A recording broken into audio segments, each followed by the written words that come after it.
Welcome to this Peer Voice activity. To access the entire activity, including supporting material, go to www.peervoice.com/FAN. This activity is supported by an educational grant from Alexion Pharmaceuticals. Hello, welcome everyone. My name is Austin Kulasekraj. I'm a consultant hematologist based at King's College Hospital in London, United Kingdom. I'm pleased to have my friend and colleague, Dr. Bruno Fedizzo from the University of Milan, Italy, joining me today. So what we're hoping to do is to have a discussion on the evolving paradigms in the management of paroxysmal nocturnal hemoglobinuria with multiple available treatments. It would always be good to have some background on PNH because we know paroxysmal nocturnal hemoglobinuria is a rare disease. It is not a malignant disease, although it's the disease of the hemopoietic stem cells, a clonal disease caused due to an acquired mutation in PIGA, which leads to expansion of these cells which lack GPA anchor proteins, leading on to patients developing significant intravascular hemolysis, causing thrombosis and complications related to hemolytic issues. They also have an underlying bone marrow failure. We've all come to know prior to the implementation of anticomplement therapy, these patients do have significant mortality and morbidity, with nearly a third of patients dying due to complications within 5 to 10 years of their diagnosis. We know that the introduction of complement inhibitors, especially eculizumab and then subsequently ravulizumab, in blocking the terminal complement cascade, has revolutionized the treatment landscape. But as treatments evolve, we are now in the era of proximal complement inhibition, giving broader options and choices for our patient population. So I'm pleased to hand over to Bruno so that he could take us through some of the brief overview of the current PNH treatment landscapes. Thank you, Austin. Of course, we know that today we have several complement inhibitors, and they all target different steps of the complement cascade activation. You see on the left the various pathways, the classical, the lectin, and the alternative pathway that may give rise to complement activation through C5 activation, C3 activation, and the formation of the membrane attack complex leading to intravascular hemolysis. And on the right, you have the list of all the drugs, including anti-C5, eculizumab, but even the new one, ravulizumab and crovalimab, and also the proximal inhibitors like pegcetacoplan, iptacopan, and danicopan, all with different routes of administration and half-life. And in this table, you see summarized the data for the novel anti-C5, particularly ravulizumab and crovalimab. The two drugs were tested in patients with PNH naive from complement inhibitors and even in those already treated with eculizumab, and showed to be not inferior as compared to eculizumab in controlling intravascular hemolysis as shown by LDH levels and transfusion need. And with this, I would ask Austin to provide some more insight on the long-term use and safety of ravulizumab. Thanks, Bruno. So we all know with clinical trial data, especially for patients with PNH, we need long-term data, both on its safety, efficacy, and also improvement in survival. So what we've been able to do with these clinical trials, both with ravulizumab, is to show that these patients significantly had a survival advantage compared to untreated patients taken from the PNH registry, monitored over a period of 6 years.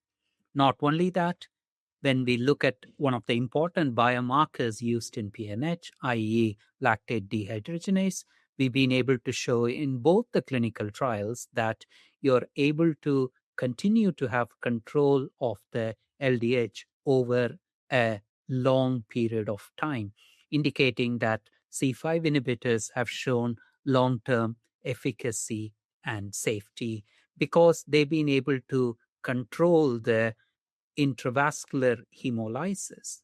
But we know that upon treatment with C5 inhibitors, there is this phenomenon called C3 mediated extravascular hemolysis.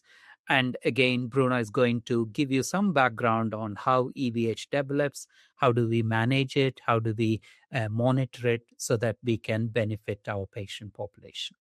Yes, thanks, Austin. I think this one is one of the most fascinating aspects of PNH that we learn a lot while we treat patients.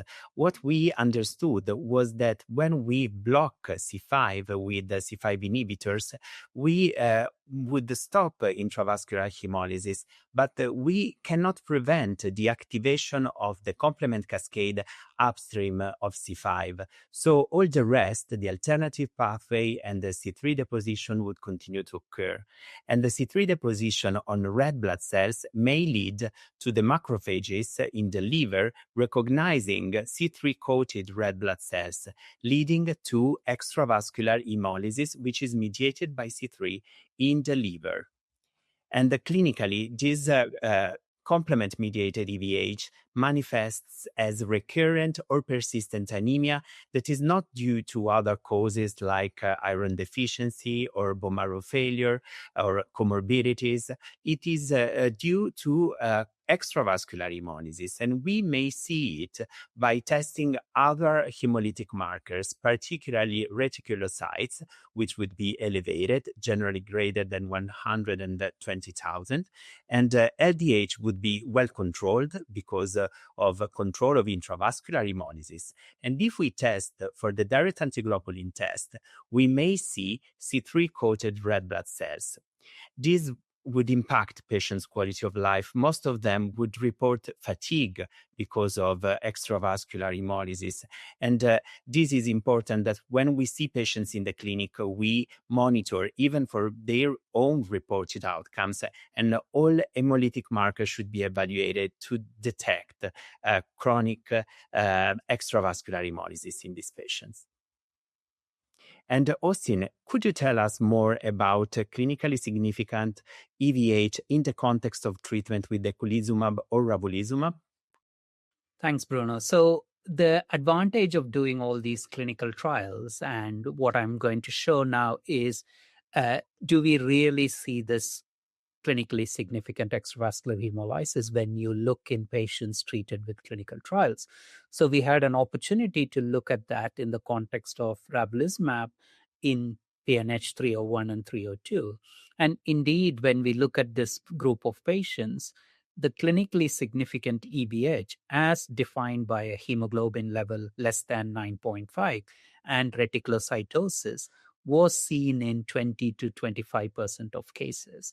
And the important thing is this is despite a very good control of their intravascular hemolysis, which might be the reason when you try to correlate the CS EVH with a clinical symptom of fatigue, most of it was mild, and this remained stable during treatment. And remember, these are patients who've been treated with these two agents over a number of years, indicating the stability of this clinically significant EVH.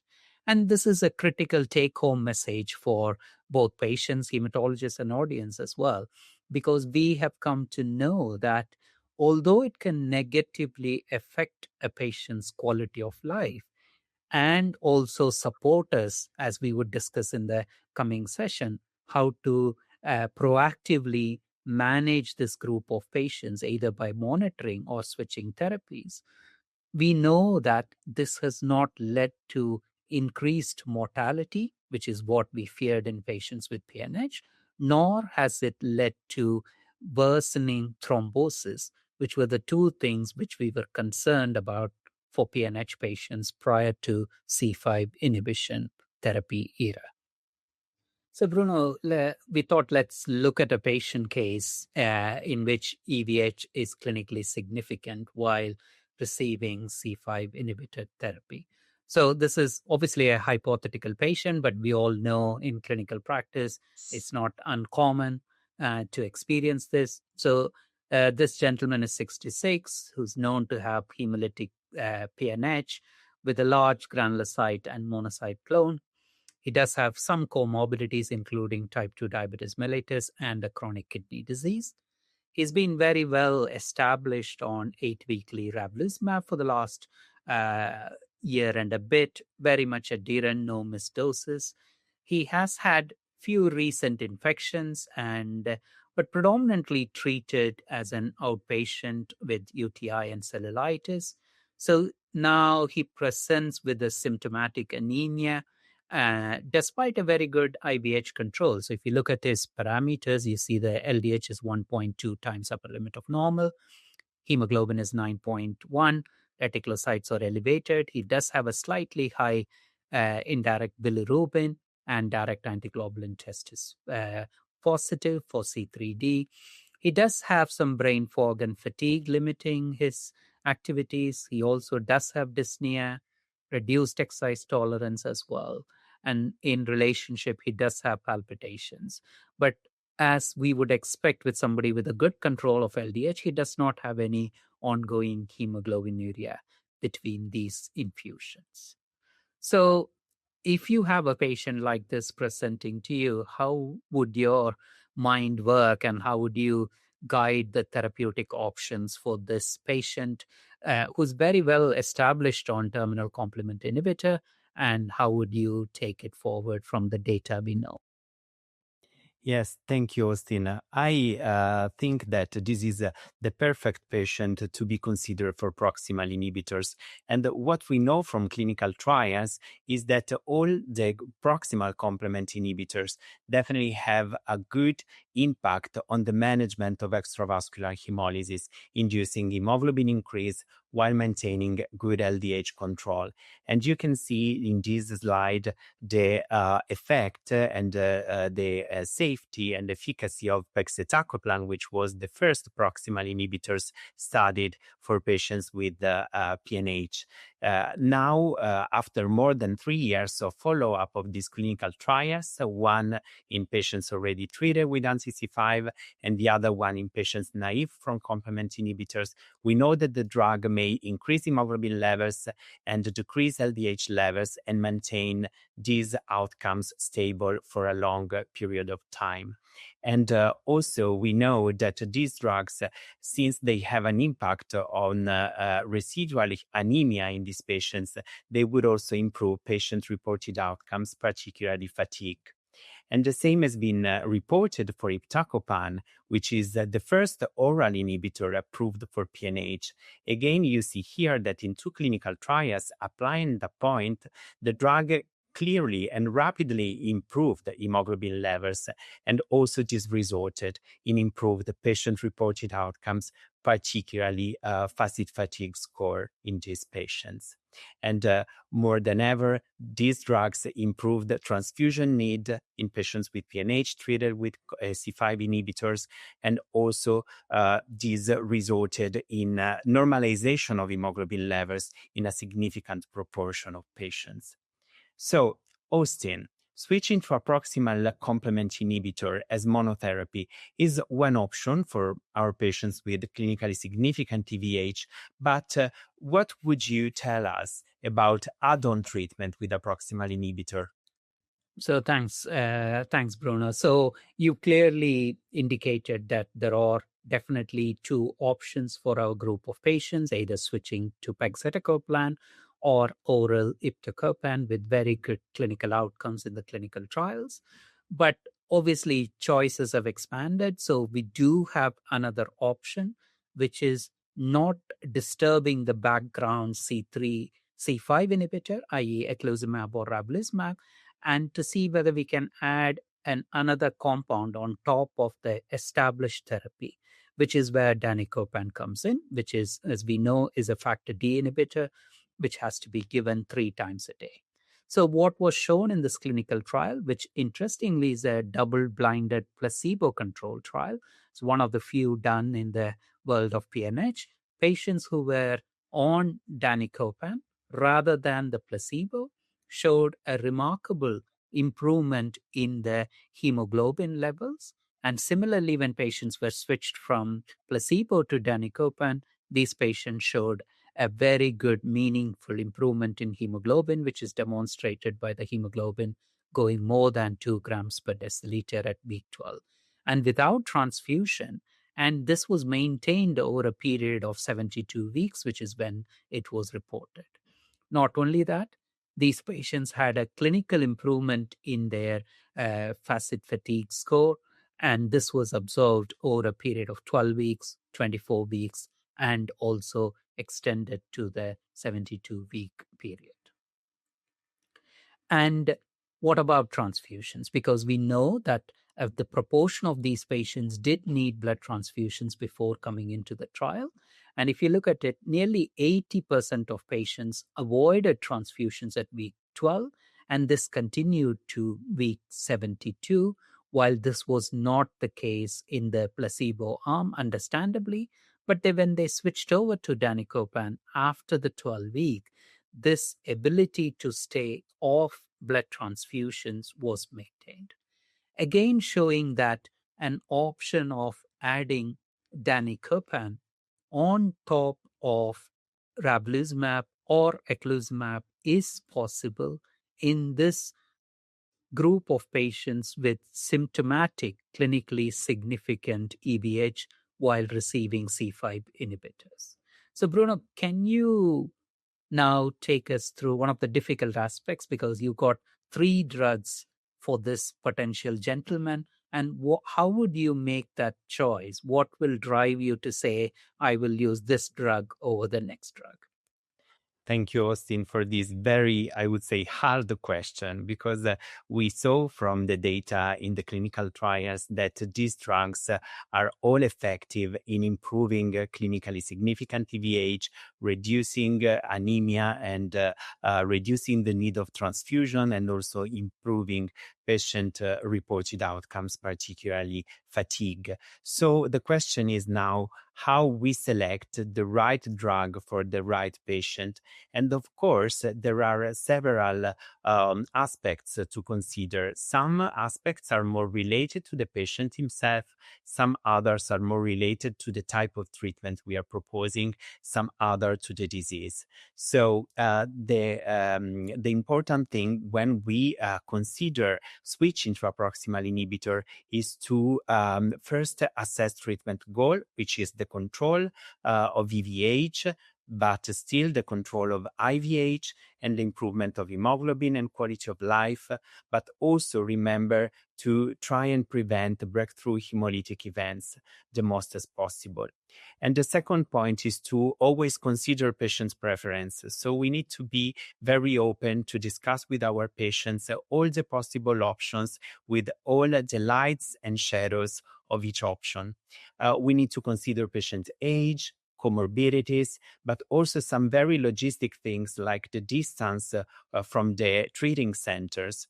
And then we need to go through various considerations regarding the predicted adherence of the patient to treatment, the presence of a possible caregiver in our patients, and also the severity of disease in terms of recent vascular adverse events and breakthrough hemolytic events. Also, we want to know if the patient is transfusion dependent with severe anemia, or if the patient has mild to moderate anemia, because this may also impact on our choice. So, Bruno, you did clearly mention that there is no one single factor. There are multiplicity of factors, patient-related, disease-related, and logistical-related as well.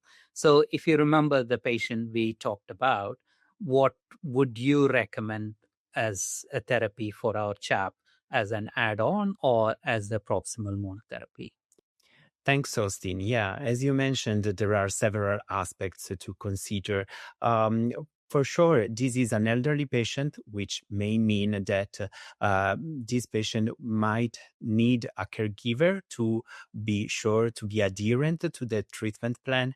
And he also has some comorbidities that may impact the severity of anemia and also expose the patients to acute events or complications. We know that the patient was very adherent to ravulizumab, but ravulizumab is, let's say, an easy treatment to be compliant to because it is intravenously given every 8 weeks. So switching to proximal inhibitors may be more challenging.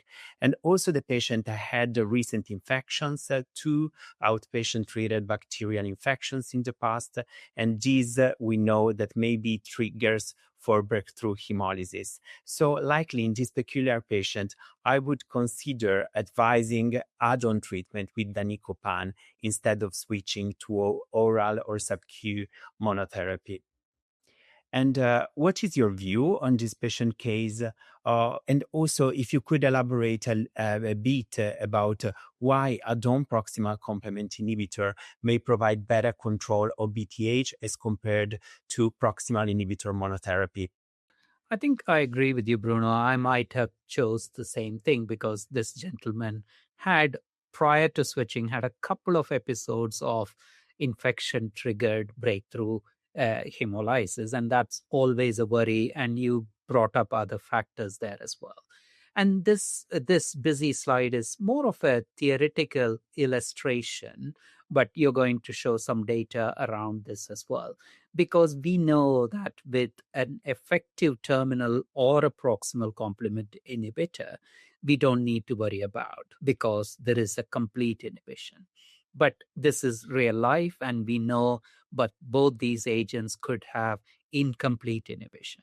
Say, for example, when you have incomplete inhibition of C5, there is only one molecule of membrane attack complex for each C5 which escapes the inhibition. While contrarily, when we are blocking it a bit upstream, this works more like a cascade. So what happens is that each molecule of C5 convertase formed due to incomplete C3 inhibition could trigger multiple downstream activity, thereby membrane attack complexes formed in multiple levels, so that you do potentially have an increased risk of BTH. But as I said, this is more from a theoretical sense, but it does make a good argument. But is this what you're seeing in real life? Because you do have some recent experience with reporting a large multinational retrospective data study on BTH. Yes, thank you, Austin. I fully agree that we need to translate the theoretical into practice. And what we saw, in fact, by evaluating a large series of PNH patients treated with complement inhibitors from 2007 until 2025 was that BTH is a frequent event that interests more than half of the patients with PNH treated with anti-C5.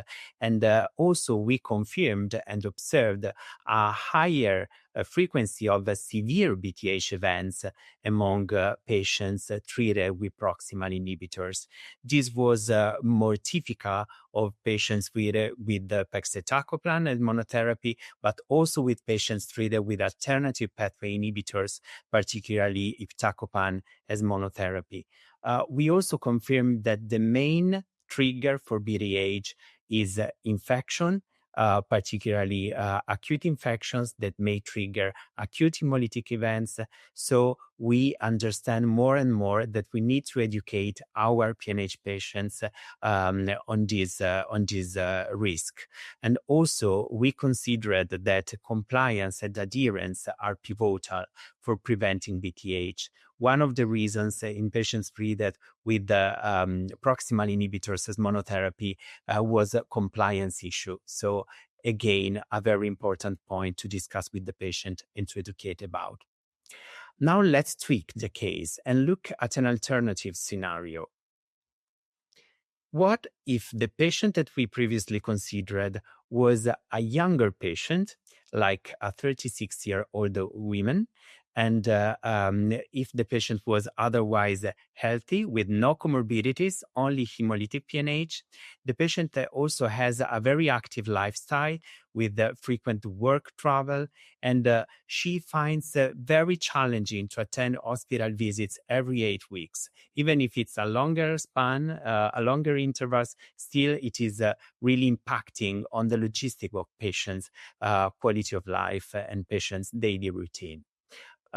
What kind of treatment would you advise for this patient, Austin? Thanks, Bruno. So this is what we were talking about. Our patients have got choices, and we also have discussions with the patient as well. So clearly, you mentioned in the first slide itself that this patient is in need of a switch in the therapy. So the question is, you got three options, but here this patient is concerned about hospital visits, and we've also ascertained over the period of 14 months that she's not at an increased risk of BTH as she has shown.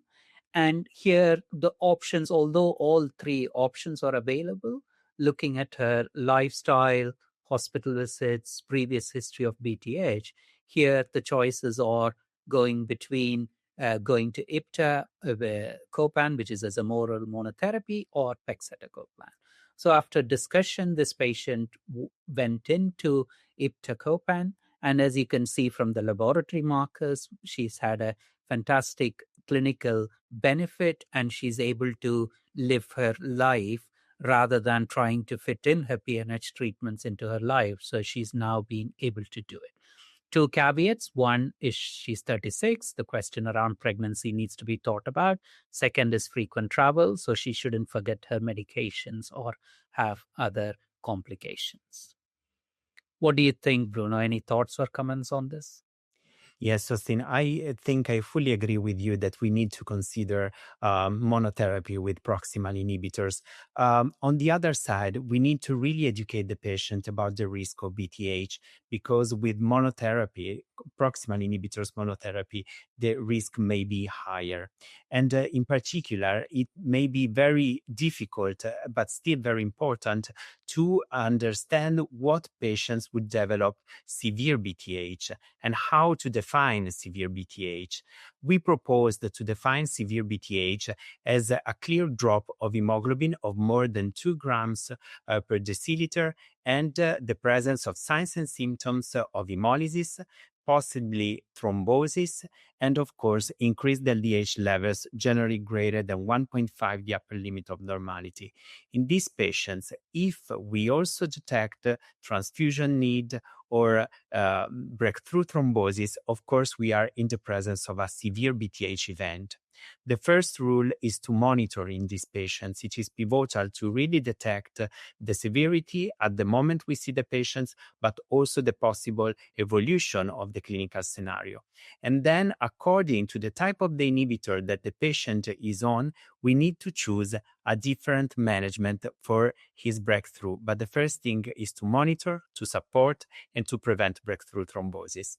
So overall, between myself and Bruno, we've been able to talk you through some of the nuances of PNH treatment, but not to forget that we have had C5 inhibitors, and they still do remain one of the key backbones of therapy because they are able to control IVH, improve long-term survival, and prevent thrombosis.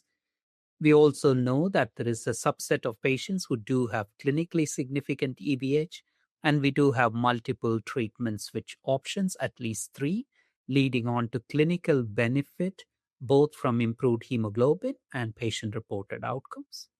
But it is critically important that treatment should be individualized. And as Bruno mentioned at the last slide, severe BTH is something which we can see in proximal inhibitor monotherapy, and it's important that patients, physicians, and everybody is educated around that. So thank you, Bruno, for excellent company and discussion, and thank you all for watching this sessions. Thank you. This has been an activity published by PeerVoice.